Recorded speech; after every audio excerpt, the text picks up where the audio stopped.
این پیکره را در آوان شوروی در این وضع دیدن محال بود. چندین منصبدار را وظیفه از دست می رفت و شاید چند نفر دیگر برای توهین زندانی می شد. در حدود ولایت ختلان بعد برچیدن یادگاری های آوان شوروی 20 پیکره خرد و بزرگ باقی مانده است که وضع آنها کمونیستان تاجیک را به تشویش آورده است. کمونیست های ختلانی اظهار داشتند تا سال 2017 که انقلاب اکتبر را 100 سال می شود، یادگاری های مربوط به فرهنگ شوروی را بازسازی می نمایند.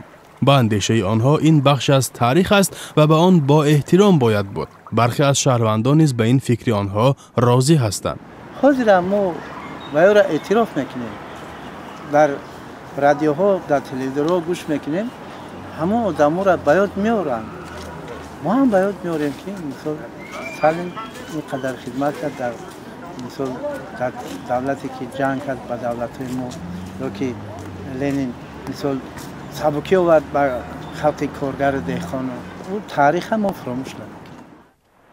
برخی دیگر از شهروندان نیز هستند که بودن یا نبودن این یادگاری ها را چیزی مهم نمی حسابند و اظهار به اطلاعی می کنند. درباره هیکل لنین اینا چی میدونید شما؟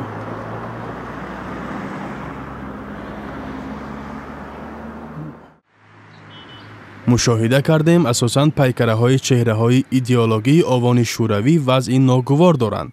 در قیاس اطراف و یادگاری سرباز بنشان که به خاطر قربانیان جنگ دوم جهانی ساخته شده است تازه و آراسته است.